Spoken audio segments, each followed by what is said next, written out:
이제부터가 중요합니다. 실전입니다. 제발 사람 좀 함부로 만나지 마세요. 대부분의 청년들이 어떤 사람이 좋은 사람인지 어떤 사람인지 나쁜 사람인지를 구별하는 눈이 별로 없어요. 물론 제가 영상에서 이야기한다고 하더라도 여러분들이 이해할 수 있을 리는 만무합니다. 사람이 사람을 알아보는 눈은 어떻게 생기는지 아세요? 겪어봐야 돼요. 당해봐야 돼요. 아, 그래서 이런 류의 사람은 좀 이상한 사람이고 나랑 안 맞는 사람이고 하나님을 사랑하지 않는 사람이구나 라는 걸 깨달아야 되는데, 여러분들도 그거를 무조건 경험하게 돼 있거든요. 상처를 받을 거예요. 근데 제가 오늘 영상을 찍는 이유는 그나마 상처를 좀 덜 받았으면 좋겠어서.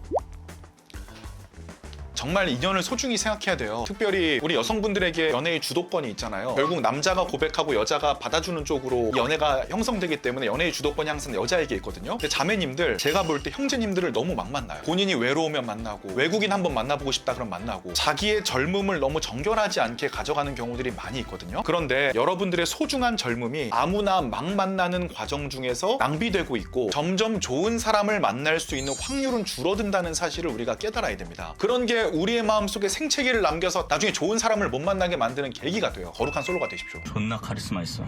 초반부터 열려서 미안합니다. 저와 여러분들이 썸을 탈 때 쎄함을 미리 감지해야 되는 유형 4가지를 가지고 왔습니다. 첫 번째 유형, 상대방의 외모가 너무 뛰어나다. 쎄함을 감지해야 됩니다.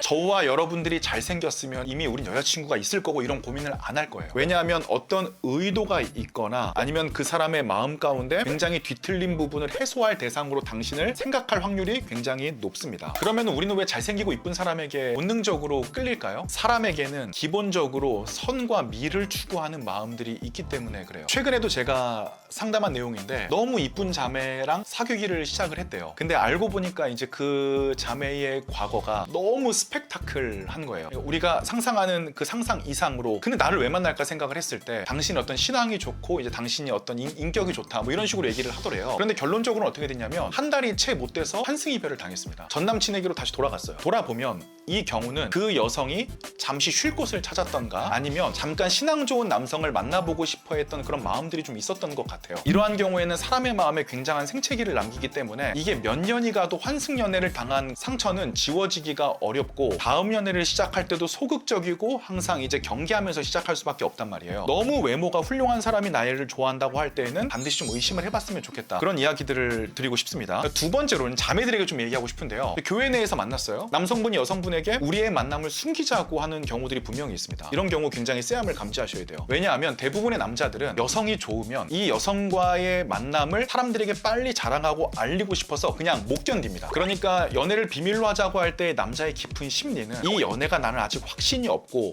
혹은 조금 만나다가 내 마음에 들지 않으면은 바로 그만둘 예정이니 이것을 공동체에 확대적으로 알릴 필요는 없다는 그 나쁜 심보가 남성의 마음 가운데 있을 확률이 높습니다. 그래서 저희 교회도 규정에서는 연애한 이후에 3개월 이후에는 주변 사람들에게는 좀 공개를 하고, 연애하고 있냐고 물어보면 거짓말은 하지 말자고 매뉴얼을 정하고 있거든요. 그게 이제 이런 이유에서입니다. 또 세 번째로는 쉽게 결혼을 하자고 하는 사람을 조심해야 됩니다.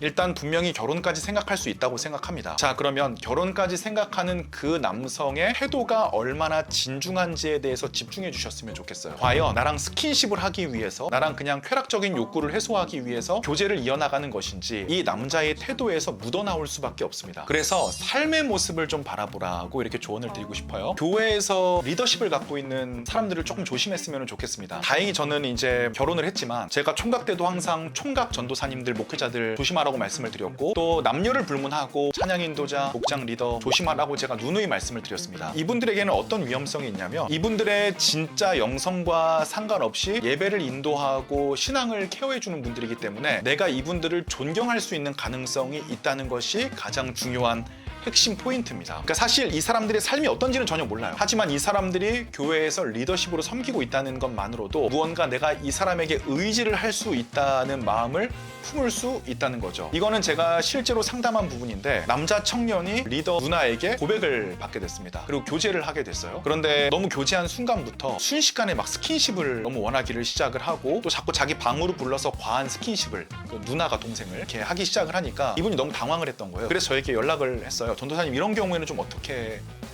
해야 되나요? 그러니까 제가 항상 얘기 드리고 싶은 것은 제가 설교를 한다고 해서 결코 믿음이 좋은 게 아니고 제가 찬양인도나 예배인도를 한다고 해서 결코 믿음이 좋은 게 아니다. 이것은 내가 교회에서 어떠한 역할을 부여받아서 일을 하고 있는 모습들인데 이것을 보고 신앙이 좋다고 판단한다면 굉장히 큰 어려움을 겪으실 수 있습니다. 그 사람의 삶의 모습이 예배 인도자의 모습과 정말 일치될 수 있도록 노력하고 있는 삶의 모습인가, 정말 실수가 많더라도 하나님을 붙잡기 위해 노력하고 있는 부분들이 있는가, 이 부분을 가지고 생각해보는 게 굉장히 중요하다는 얘기죠. 아무튼 제가 이렇게 연애에 대해서 계속적으로 경고와 권면을 드리는 이유는 우리가 잘못된 사람을 만났을 때에 그 상처를 감당해야 되는 것은 오롯이 내 몫이기 때문입니다. 다행히도 요즘 시대에는 썸이라고 하는 개념이 있어서 사귀기 전에 조금 서로 알아가는 기간들이 있지 않습니까? 너무 좋은 점만 보려고 하지 말고 좀 객관적으로 이제 파악할 수 있는 다른 근거들, 여러분들의 위험도를 줄이기를 원하고, 오늘 제가 특별히 기도하는 거 뭐 이런 거에 대해서 얘기 안 한 이유가 있어요. 이미 썸이 시작됐잖아요. 당신의 기도는 무용지물이라고 봐도 됩니다. 아무튼 오늘은 기독교인이 썸 탈 때 쎄함을 느껴야 되는 4가지 경우에 대해서 한번 얘기를 해봤는데요. 여러분들의 경험을 댓글로 남겨주시면 훨씬 더 좋은 토론의 장이 될 것 같습니다. 전 또 다음 영상으로 돌아오도록